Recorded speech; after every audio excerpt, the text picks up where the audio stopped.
मेरी कहानी बहुत सिंपल है। मैं गिरा, मैं उठा, मैंने अपनी गलतियों से सीखा। अब मैं वो सारी चीज़ें अचीव करने के लिए आ रहा हूँ जिन्होंने कहा था मैं नहीं कर सकता। 19 साल का लड़का बनारस के एक छोटे से गांव से आता है और दिल्ली जैसे बड़े शहर में रहना और खुद सरवाइव करना कितना मुश्किल होता है। दिल्ली में रह रहे स्टूडेंट्स को बहुत अच्छे से पता होगा कि सब कुछ कैसे मैनेज करना, क्योंकि घर की फाइनेंशियल कंडीशन ना बहुत स्ट्रांग नहीं थी। मुझे याद है मैं जब कॉलेज के फर्स्ट ईयर में था ना, तो मैं पेंटिंग्स ड्राइंग्स बेच करके, सेल करके, पोर्ट्रेट बेच करके अपना रूम रेंट देता था। मेरे घर से ऐसा नहीं कि पैसे नहीं आते थे, बिल्कुल आते थे, लेकिन वो उतने नहीं होते थे जितना मुझे ज़रूरत था। बट कभी ना मांगने का दिल ही नहीं करता था कि मम्मी मुझे और पैसे भेज दो या पापा आप और पैसे भेज दो। मन करता था यार कितना जल्दी मैं खुद पैसे देना स्टार्ट कर दूं। घर की कंडीशन को देख करके मैं खुद के पैरों पे जल्दी से खड़ा होना चाहता था। मुझे याद है क्लास का कोई ऐसा स्टूडेंट्स नहीं होगा, मेरे जितने फ्रेंड्स थे कोई ऐसा नहीं होगा जिनके मैंने पोर्ट्रेट नहीं बनाए थे। ऑलमोस्ट सबके बनाए थे और सारे टीचर्स जो थे ना उन सभी के पोर्ट्रेट बनाए थे। मुझे वॉल पेंटिंग करनी होती थी, उसके लिए मुझे पेमेंट करते थे लोग। दोस्त होते थे अपने गर्लफ्रेंड्स बॉयफ्रेंड का फ़ोटो पोर्ट्रेट बनवाने के लिए आते थे और मुझसे कहते थे भाई मेरा बना दो और जो भी पेमेंट वगैरह होगा वो ले लेना। ऐसे कर करके मैंने अपना कैसे कैसे कॉलेज पास आउट हुआ। मैं ये क्यों बता रहा हूँ? क्योंकि आर्टिस्टिक जर्नी मेरी ऐसी रही है और मैं इस टेडेक्स के मंच पर कुछ एक आइडिया ऐसा शेयर करना चाहता हूँ। हो सकता है जितने भी आर्टिस्ट हों उन्हें बहुत काम आ सकता है। वो आइडिया है how can an artist become an entrepreneur. एक आर्टिस्ट कैसे एक सक्सेसफुल एंटरप्रेन्योर बन सकता है। Don't under estimate the power of an artist. कभी भी आर्टिस्ट को कम में मत आंकना। मैं अपनी आर्ट के बारे में आपको बताऊं और आइडिया के बारे में शेयर करूं, छोटा सा एक इंसिडेंस बताता हूं अपने लाइफ से रिलेटेड। जब मैं क्लास 3rd में था, मुझे याद है मेरे क्लास में एक लड़की थी ड्राइंग में बहुत अच्छी थी। एक दिन क्या हुआ, ड्राइंग के एग्ज़ाम जो हुआ ना उसमें उसके नंबर्स ज़्यादा आ गए थे। सॉरी, मेरे नंबर 1 नंबर ज़्यादा आ गया था उससे। वो जा कर के टीचर से कंप्लेन करती है, सर मेरा नंबर इस बार कम कैसे आ गया, उसका नंबर ज़्यादा आ गया। सर बोलते हैं कि उसका अच्छा था इस बार इसीलिए आ गया। बट उसके फैमिली सभी के सभी फैमिली में आर्टिस्ट थे, वो भी अच्छी आर्टिस्ट थी, लेकिन इस तरीके से बोलना, अपने फैमिली को लेकर के चले आना सिर्फ 1 नंबर के लिए, ये थोड़ा सा अजीब था। मुझे ये बात ना थोड़ा हट कर गई और मैं स्टार्टिंग से ही ना चैलेंजेस लेना, रिस्क लेना मुझे बहुत पसंद है। मैंने इसे एज ए चैलेंज लिया और मैंने ठान लिया कि मैं एक दिन ना बहुत अच्छा आर्टिस्ट बनूंगा। क्लास 8th तक ड्राइंग सब्जेक्ट था, वहीं तक मेरी जर्नी आर्ट की रही। लेकिन मेरा स्कूल चेंज होता है, सब्जेक्ट चेंज होता है और मैं साइंस स्ट्रीम में आ जाता हूँ। 12th पास आउट होने के बाद मुझे मालूम चलता कि IIT नाम की कोई चीज़ है। मेरे टीचर्स ने बताया कि वहाँ पे प्लेसमेंट बहुत अच्छा होता है, दोस्तों ने हमें बताया और हम 5 दोस्त मिल करके सोचें यार चलो IIT क्रैक करते हैं और वहाँ पर एडमिशन लेते हैं। जेईई की प्रिपरेशन के लिए मैंने सुना कि कोटा में बहुत अच्छा वहाँ पर प्रिपरेशन कराए जाते हैं, कोचिंग्स बहुत अच्छे हैं। मैंने अपने घर पे बात किया, मम्मी मुझे कोटा जाना है और वहाँ पर जा करके ना मैं IIT में एडमिशन ले लूँगा। अगर वहाँ पे अच्छा पढ़ाई करता हूँ, प्लेसमेंट वगैरह IIT में बहुत अच्छा खासा है, प्रिपरेशन अगर मेरा सही रहता है और मैं क्वालिफाई कर जाता हूँ। घर पे कुछ नहीं था, फिर भी मम्मी हैं, कुछ भी ना होते हुए भी उनके पास सब कुछ होता है, वो कभी मना नहीं करती। उन्होंने उस दिन भी मना नहीं किया, बोली कोई बात नहीं। उन्हें नहीं पता क्या है, मेरे मम्मी पापा पढ़े लिखे नहीं, उन्हें नहीं पता क्या है IIT, कुछ नहीं पता, बट मेरा बेटा बोल रहा है, उनको भरोसा था कि ये कुछ लाइफ में अच्छा ज़रूर करेगा। उन्होंने यस बोल दिया और अपनी ज़मीन बेच करके मुझे कोटा भेजा पढ़ने के लिए। मैंने मेहनत भी वैसे ही किया, लेकिन कुछ उतार चढ़ाव रहे। वहाँ पर हेल्थ इशू बहुत ज़्यादा रहा मेरे साथ। जेईई मेंस मेरा हुआ बट एडवांस क्वालिफाई नहीं कर पाया।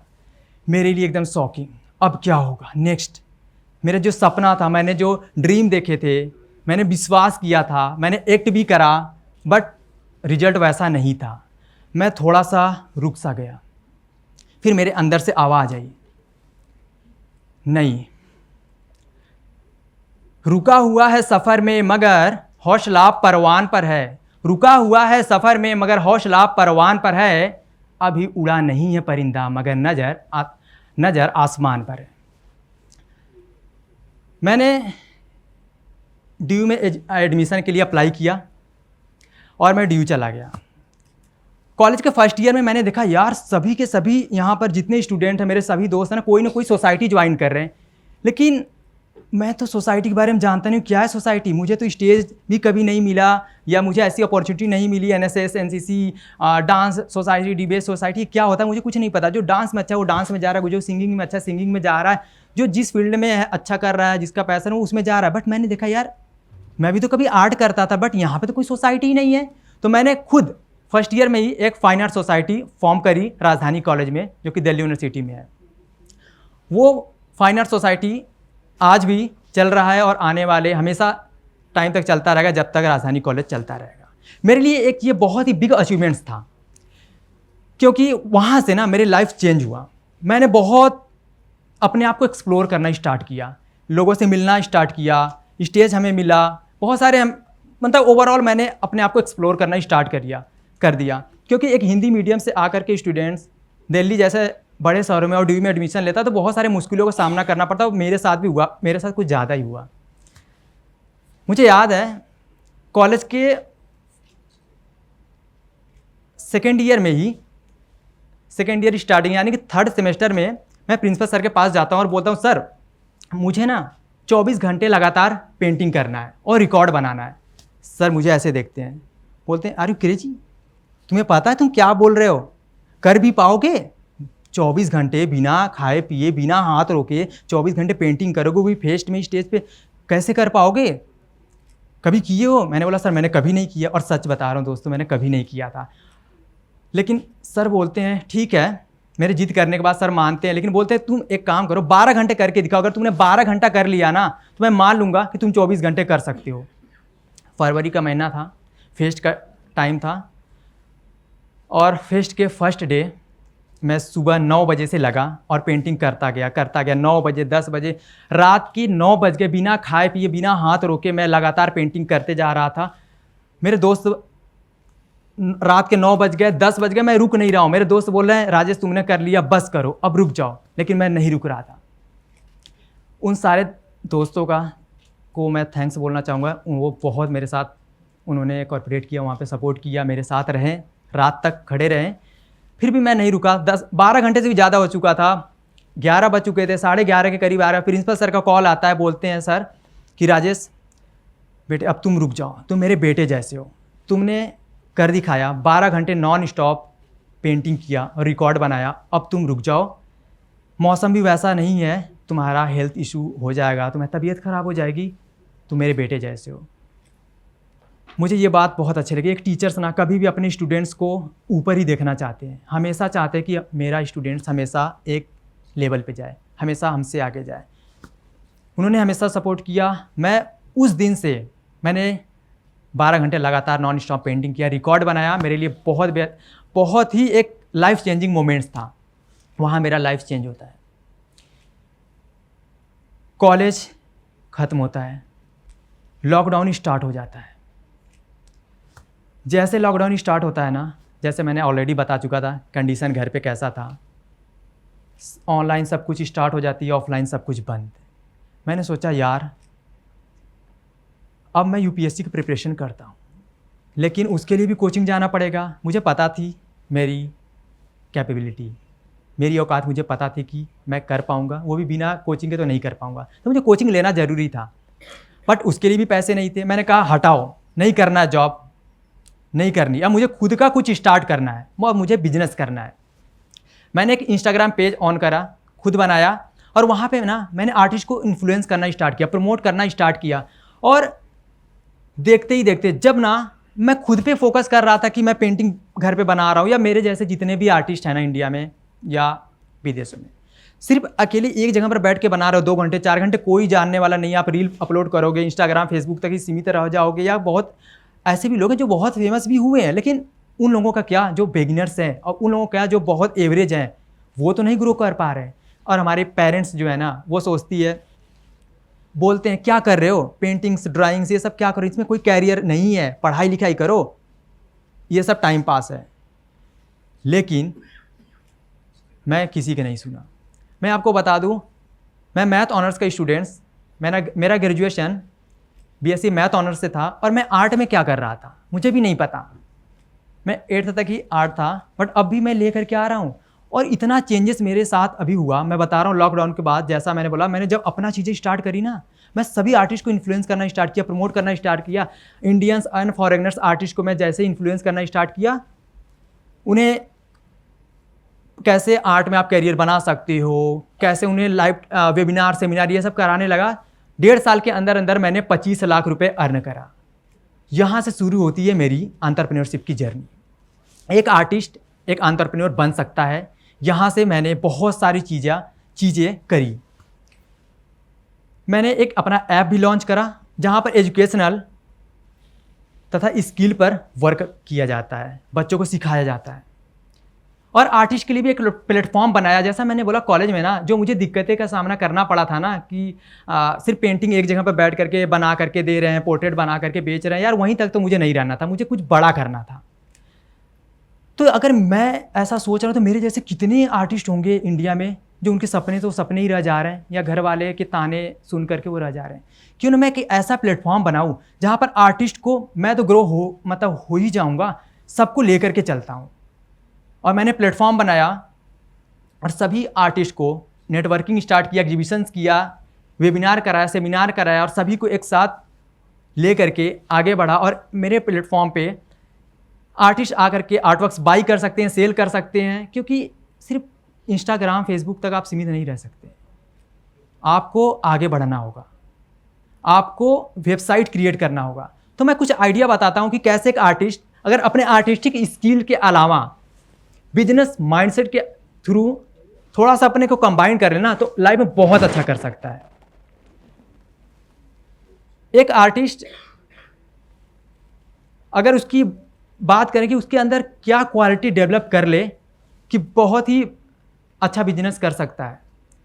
एक उसके अंदर नेटवर्किंग स्किल होनी चाहिए, क्रिटिकल थिंकिंग होनी चाहिए। आर्टिस्ट क्रिएटिव तो होते हैं, बट क्रिटिकल थिंकिंग भी होना चाहिए, प्रॉब्लम सॉल्विंग होने चाहिए, लीडरशिप एंड टीम मैनेजमेंट की स्किल्स उनके अंदर होनी चाहिए। अगर ये चीज़ें हैं और नहीं भी है तो आपको सीखना होगा। सीख लेते हैं ना, सीखने में क्या जाता है, life is just all about learning. सीखते हैं और जैसे ही देखना, अगर आप ये चीज़ करते हो ना, आपके लाइफ में गजब का चेंजेस आएगा। एक स्टेप बाय स्टेप आपको कैसे आर्ट को बिजनेस में आप कन्वर्ट करना चाहोगे, आपको एक प्लान होनी चाहिए। बिना प्लान के कोई बिजनेस सक्सेसफुल नहीं होता या एग्जिस्ट ही नहीं करता है। तो आपके पास एक प्लान होना चाहिए, आपके पास नेटवर्किंग होनी चाहिए। नेटवर्किंग नहीं तो बनाओ, जैसा कि मैंने अभी बताया। आप वेबसाइट क्रिएट करो, ऑनलाइन प्रेजेंस अपने आप को बढ़ाओ, जितना हो सके सोशल मीडिया का इस्तेमाल करो, मार्केटिंग करो, डिजिटल मार्केटिंग करो, एसईओ करो, कुछ भी करो, जितना हो सके अपने आप को प्रेजेंट करो, क्योंकि जो दिखेगा वही बिकेगा। तो जितना हो सके अपने आप को दिखाना शुरू करो। ये है आर्ट और बिजनेस के कुछ अगर हम स्किल्स ऐड कर लें तो बहुत ही अच्छा हम आर्ट के कैरियर को ले जा करके एक एंटरप्रेन्योरशिप के जर्नी में कन्वर्ट कर सकते हैं। लास्ट में मैं ये बोलना चाहूँगा कि मेरे लाइफ में ना कुछ लोगों के बहुत ही बड़ा योगदान रहा है। मेरे फ्रेंड्स, मेरा एक दोस्त है पीछे, वो मेरा स्टार्टिंग से साथ दिया हुआ है, वो भी मैं उसे भी बहुत बहुत थैंक्स बोलूँगा, और टेडेक्स के मंच को भी। और मेरी एक गर्लफ्रेंड है जो कि वो स्टार्टिंग से मेरे साथ रही है, बहुत ही मेरा हेल्प किया उन्होंने। आपको भी बहुत बहुत थैंक यू। और लास्ट में मैं ये बोलना चाहूँगा कि ना आप फ्लो के साथ चलो। लाइफ में ना एम बदलते रहते हैं, बट कभी भी हार मत मानो। मैंने कोटा से ये सीखा था, सभी का सिलेक्शन वहाँ पे नहीं हुआ, बट वहाँ पे टीचर्स ने बताया था कि हो सकता है तुम यहाँ पे फेल हो जाओ। फेल तो नहीं ये बोल सकते हो कि आप आईआईटी में नहीं जा पाओ, लेकिन यहाँ से कुछ चीज़ें सीख करके जाओगे। जैसे आप कभी गिव अप नहीं करोगे।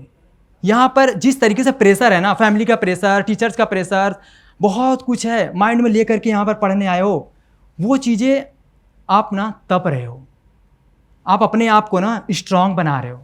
सिचुएशंस में ढलना सीख रहे हो, कभी गिव अप नहीं करोगे, ये चीज़ आपको लाइफ टाइम काम आएगा, जो कि मुझे लगा। और मजाक मजाक में मैं बहुत सारी चीज़ें, मैं थोड़ा सा हो सकता है आपको इसे आप हंस भी सकते हो, मैं अपने बारे में थोड़ा सा बताऊं। मैं कभी ना मजाक मजाक में चीज़ें जो बोल चुका होता है ना, बाद में मुझे ऐसा रियलाइज़ होता है कि सही हो चुका है।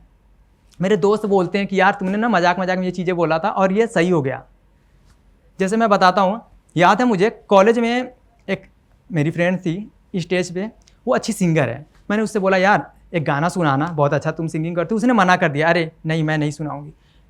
मुझे वहाँ पे लगा यार, बस मजाक मजाक में मैंने बोल दिया कि देख लेना एक दिन ना मैं इसी स्टेज पे गाना गा के सुनाऊंगा सबके सामने। और ना मैं कोई अच्छा सिंगर था और ना मुझे मेरी वॉइस इतनी अच्छी, आप तो देख ही रहे हो, सुन ही रहे हो, ठीक है। और कुछ मतलब लास्ट कॉलेज के थर्ड ईयर में जाते जाते ना मैंने 2 बार उसी जगह पर सिंगिंग किया, और 1 बार नहीं 2 बार किया। और ऐसे बहुत सारे इंसिडेंट्स हैं मेरे साथ जो कि मैं जो बोल चुका होता हूँ वो ऑलरेडी, मतलब सब तो नहीं, मोस्टली चीज़ें सही हो जाती। ऐसा क्यों होता है? क्योंकि मुझे ऐसा लगता है ना, जो हम अपने माइंड में जो डाल देते हैं ना, वो कहीं ना कहीं पॉजिटिव अफर्मेशन देता है। हम जो सोचते हैं ना वही बन जाते हैं। मैं भूल चुका होता हूँ कि मैंने कभी कुछ बोला था मजाक मजाक में, लेकिन जब वो होता है ना, मेरे दोस्त बोलते हैं, मुझे खुद रियलाइज होता है कि यार मैंने 2 साल पहले ऐसा कुछ बोला था, वो सच हो गया। और मैंने कुछ साल पहले, आज से 5 साल पहले, मैंने अपने दोस्त को बोला था यार मैं एक बार ना टेडेक्स में एज ए स्पीकर जाऊँगा, और वो भी सच हो गया। आज मैं टेडेक्स में हूँ। Thank you so much, thanks a lot.